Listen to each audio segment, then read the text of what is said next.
Hello, I'm Portia Young. Welcome to another edition of 1036 here on Milwaukee PBS. In this episode, meet Beatrice. She's receiving some very important training here in Milwaukee in order to serve others.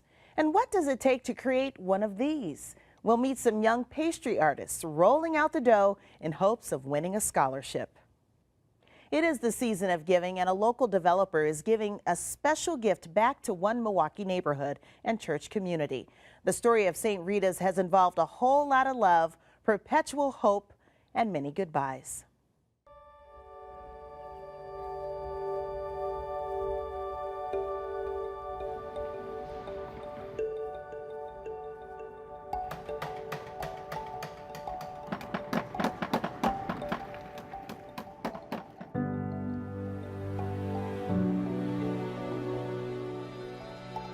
If these walls could talk. Hey, I remember you. You sat in the third pew every single Sunday. I recall your tears when you held funerals for your loved ones here.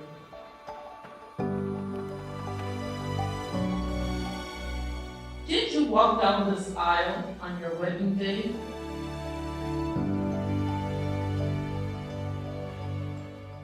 An angel is always a messenger of God. For those of us that went to work very early in the morning, when it was still dark out, that angel kind of guided us on our way in the morning or greeted us for the day. All powerful and all merciful Father. Parishioners and neighbors had several chances to say arrivederci to their beloved St. Rita's even before demolition began. We're standing on sacred ground here.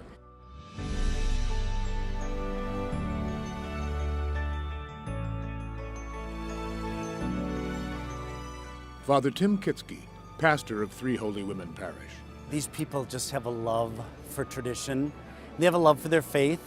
They have a love for things that are tangible, where as Roman Catholics, buildings are never just buildings. St. Rita's held a special ceremony to lower the 1,500-pound iconic Archangel Gabriel down from the front of the church, the same angel that once stood on top of the Little Pink Church, and will eventually be part of the new St. Rita's.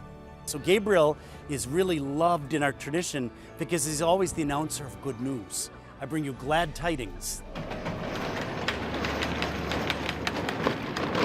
And I hope that the people who are here, Lord willing, I'll be here, when it comes back and it goes back on to the St. Rita Church, I'd love to be here to witness that also.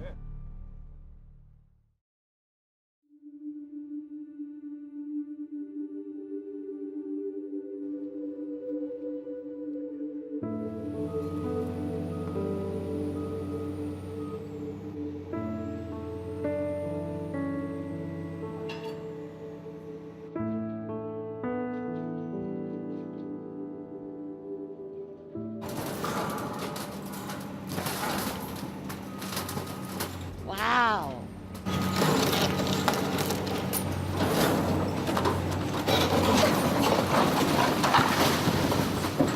It just goes down so quickly.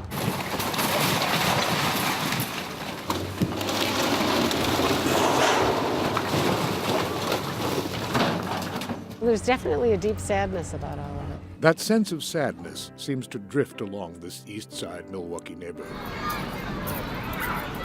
While recess excitement from neighboring school children helps break up the melancholy mood.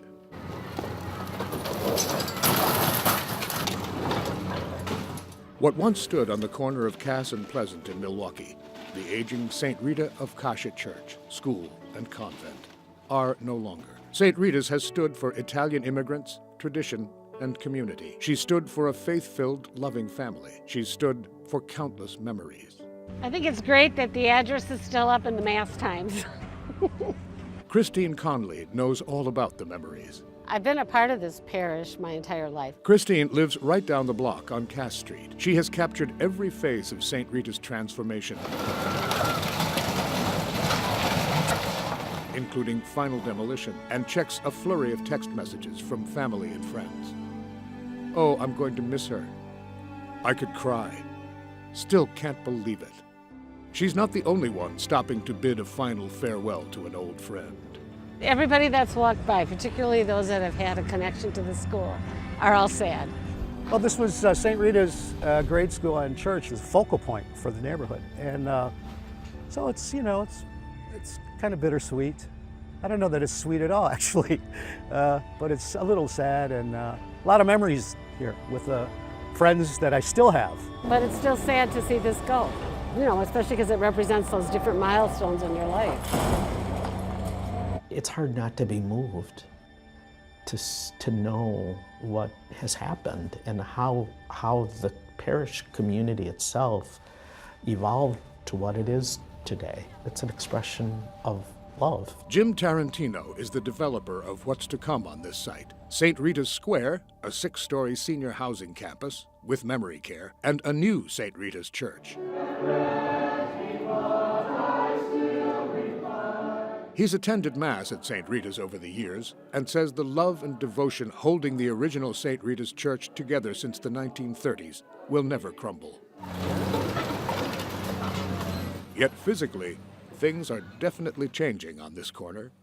I felt as though it's kind of my mission to give back, and that's what I'm trying to do.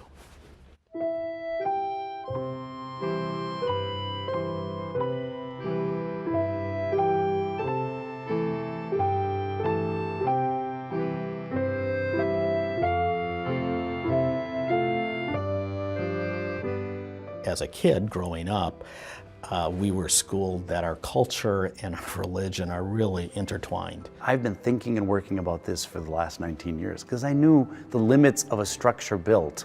And even this beautiful, venerable building is showing really palpable signs of decay.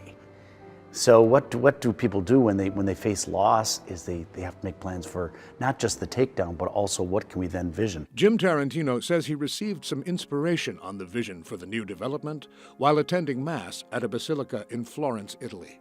The trajectory of the sun hit the dome in a certain way that created a stream of light down to the altar. This magnificent. And it just occurred to me that if we're at St. Rita's, if we're going to do something that protects as an expression of our culture for not only the past, but really more importantly into the future, we need to have sacred space. I feel a lot of pressure because I have a lot of my relatives watching what I'm doing and making sure that it's done right. Done right, because St. Rita's history and its connection to Milwaukee's Italian heritage and this community remain undeniably important to so many. My family immigrated from Sicily to the old, what was known as the Third Ward, and were very active. Both my mother and my father's family were very active members of Our Lady of Pompeii, and lived through the demolition of the church and really the fracturing of the Italian community. Milwaukee's Italian immigrants gathered and prayed at the Blessed Virgin of Pompeii Church for more than 60 years. It became known as the Little Pink Church, after the outside Cream City brick was painted pink, following a tradition of pastel-colored churches in rural Italy. The church became too little for all the parishioners, so St. Rita's Church in the Brady Street neighborhood became the Mission Church of Pompeii. In the late 1960s, a new highway took the place of the Little Pink Church. And St. Rita's eventually became part of Three Holy Women Parish. Much of that Italian tradition continued, and a growing number of new parishioners from diverse backgrounds eventually helped fill the pews. Just to let you know, we didn't choose this gospel about the seed falling, being taken down, or Jesus being raised up just because we're taking down the church. It just happened, and I was like, this is great. This is Jesus talking to us.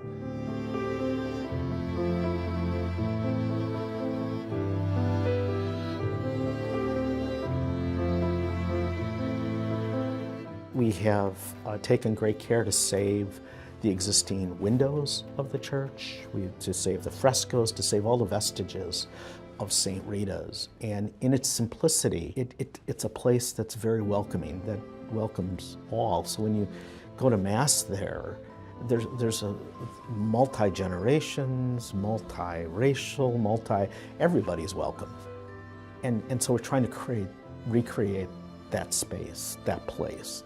And so it's a mix of the old, and it's a mix of and it's part of the new. We're looking forward to the time when the church will rise through the power of Christ's love, working through all of us, his holy people, so that we can keep this neighborhood alive and well. Sad as this is, people are excited by the new church. They really are.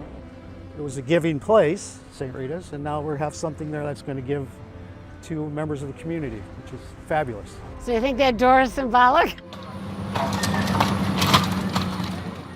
The St. Rita Square developer arranged for interested parishioners to get one of these commemorative bricks from St. Rita's Church. And Father Tim created a bit of Christmas atmosphere back in August at the Angel Ceremony. You can check it all out at 1036 on MilwaukeePBS.org.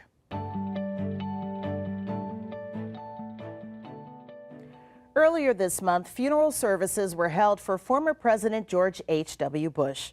This is one of the many images we've probably all seen online or on television that we'll always remember. Sully the service dog paid his last respects to President Bush, whom he served for several months. Service dogs like Sully are certainly special, as is their training. We caught up with one dog and her trainers here in Milwaukee. Meet Beatrice. Beatrice is doing very well. She's getting a lot of people asking questions about and petting her, and she's being very calm, no excitable greetings. She hasn't jumped on a single person. She's just sitting there very nicely and calmly. So she's doing what she's supposed to be doing, right, sweet girl? Yes, she's good. You could call Bill Cleveland an evangelist for the national program Canine Companions for Independence, because he is a puppy raiser. We are volunteer puppy raisers, and we get the puppies when they're 8 weeks old, and we teach them 30 to 40 commands and basic socialization and obedience. So we teach them the commands, and then we take them out like this, and so you notice that she's not like jumping on people. He and his wife Linda are volunteer puppy raisers, and 6-month-old little Beatrice is their 20th student. We keep them for 18 months. When they're volunteer breeder caretakers that have their parents, and then they whelp them in their home, and then they keep them for the first 8 weeks, and then they ship them to us, and then we take them for the next 18 months, and then when they're in professional training, they're actually in kennels with other dogs. Once a puppy is shipped to them from the headquarters in Ohio, they pay all the costs of food and care, and that could top $2,000. After her stay with the puppy raiser, the dog goes back to Ohio and the Canine Companions, where she will be trained as a service dog. Beatrice, here. What a good girl. Linda and Bill are the only people in Milwaukee raising puppies. She said you're playing. Wait. Beatrice, release. Ooh, nice. For the Canine Companions for Independence organization. Shake. What a good girl. That's so good. Everything they do with Beatrice, like going over the many commands she must learn before graduating to Service Dog Companion School, is training. Beatrice, down. What a good girl. Yes, that's so sweet. Beatrice, here. What a good girl. Side, heel. What a good girl. Beatrice, side. That's a sweet puppy dog. What a good girl. Heel. That's a good girl. Stay. Here. What a good girl. Yes, you're being a good girl. Stay. Here. What a good girl. Yes, you are such a sweet puppy dog. This Saturday afternoon, Beatrice was getting dressed to go out to a restaurant and a movie. Where the nose goes, the dog goes. So the command is dress, dress. What a good girl. Oh, yes. And then all you do is you take these pieces and you click it into place. Beatrice, ready? Sit, dress, That's a good girl. We're putting her cape on so that we can go out, because we're going to go outside and we have to have her cape on so everybody knows that she's a service dog. So when we go into public places, they know that she's allowed there and that people won't just come up and think that she's somebody's pet, that she knows that she's a working dog. All right, Beatrice, let's go. All right, car. Go on. You can do it. You can do it. In the car. Hey, go get it. You can get it. Go on. That's a good girl. What a good girl. Good girl, Beatrice. You are such a good girl. You are such a sweet puppy dog. A popular East Side Milwaukee restaurant welcomed Beatrice and her friends. It was crowded and noisy, but Beatrice knew just what to do. Go under the table and stay there quietly while the people ate lunch. So you don't order anything for Beatrice? No, we feed her only at home. It's not a good habit for her to be eating out, because we don't want her like get in the habit of saying, oh, I'm going to go in a restaurant and I'm going to eat stuff off the floor. Right. In a movie theater, can you imagine, like there's little bits of popcorn here and there. Oh, she'd be eating everything. Right. So when you came in, she went right under the table. Yes. I don't think most people even know she's here. That means we're doing our job. That's how it should be. It actually tickles us when we leave. We'll probably hear people just talking and they'll say, I didn't know there was a dog in here. And that's exactly the way it should be, because she should be quiet, extraordinarily well behaved, and just lie at our feet while we're eating. Well, how did you get started in this? I have always had an interest in service working dogs. My grandmother was legally blind and lived with us, and I'm a huge dog lover. So when I was little, I wanted my grandmother to get a guide dog. What we do as puppy raisers is we teach the dogs between 30 and 40 commands and do basic socialization and obedience, so that the dogs are very well trained by pet standards. The first thing that we do is work on housebreaking and getting them just to be house manners, knowing their name, not jumping on people. But yeah, the very first thing is getting them to sleep through the night and housebreaking them. When I first saw Beatrice, I saw pictures of her before I met her. But when I first met her, my thought was, how could you ever give her up? It's much easier for me to give these dogs up when they're a year and a half old and they're super healthy. But the thing I remind myself of is I love these dogs, but they're going to go to someone else who loves them just as much as I do. But not only do they love that dog, they're going to need that dog. And that's a big difference. I love her, but I don't need her. Someone out there needs Beatrice. Beatrice could be trained to help someone who is wheelchair-bound or deaf or struggles with post-traumatic stress disorder. After lunch, they all got in line outside the Oriental Theater, where the movie this afternoon in the Milwaukee Film Festival was about training service dogs. It was called Pick of the Litter. Oh, we got a dog in the audience today. Thank you so much, Cindy. Come on, Bea. Let's go, sweet girl. Come on, Beatrice. We're so good. What a good girl. Come on, sweet girl. This is Beatrice. All right, Beatrice. Oh, that's so sweet. Off. Don't. Hi. Off. That's a good girl. What a good girl. Yes, you're a good girl. Oh, my goodness. Yes, you're so sweet. Is she going to be a successful companion dog? Or what do you think? Right now, she's got a lot of great qualities. We're hopeful. You just never know. You have high hopes and you hope that it works out. If it doesn't, they're gonna serve somebody in some way. Even if they become somebody's pet, they're gonna change their lives. All right, sweet girl, let's go.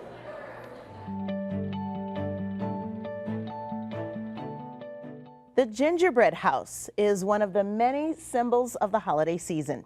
There's a gingerbread tradition around here at Milwaukee Area Technical College that's made straight from scratch. It gets a lot of attention, and rightly so. 14 pastry art students put their creativity to the test and made their favorite gingerbread houses in hopes of winning a scholarship. 1036 videographer Brian Ewig shows us some of their creative process. This is gingerbread. And this is going to be put through the sheeter, which we will do to reduce the amount of rolling time. So we can take it through one way, and then we tighten that pin. We'll bring it back the other way. When we see that it needs just a touch more of flour, when we get it to here, we're going to take this to our bench and we're going to roll this out into our different shapes.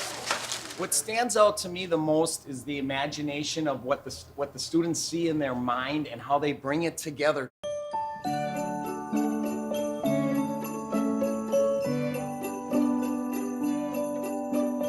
My house is a 3-story San Francisco style gingerbread house. I went to San Francisco last summer and I got a lot of inspiration from the architecture there. A church service. I have people in the pews, I have a pastor, and I have people even entering into the sanctuary. It is a toy that my sister and I played with when we were little. It can be very nerve-wracking. You can't expect perfection because you'll make yourself crazy. So you have to be okay with the few things that go wrong and just move on from there. While I was building the second level, I broke this piece in half right here. And so what I did is I covered it with this and just like hot glued it together. It becomes very technical for the students, I feel, because it is a little bit of understanding, a little bit of architecture, because they have to understand sidewalls are going to need to be thicker, the wall needs to be thinner. Do we have support in there? How are we going to do it?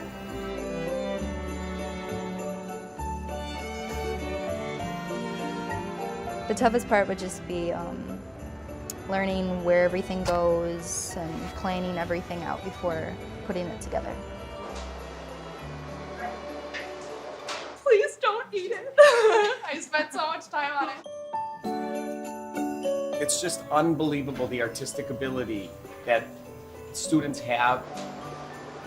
Even making a little people, it's really fun. Every time I make one, I just crack myself up because like I just made a person. I wanted to express my creativity by doing this and learn more about myself. Everything's edible. This is all real gingerbread and all real icing. I didn't use any glue here at all. This is my very first time ever doing anything like this, and I'm amazed myself.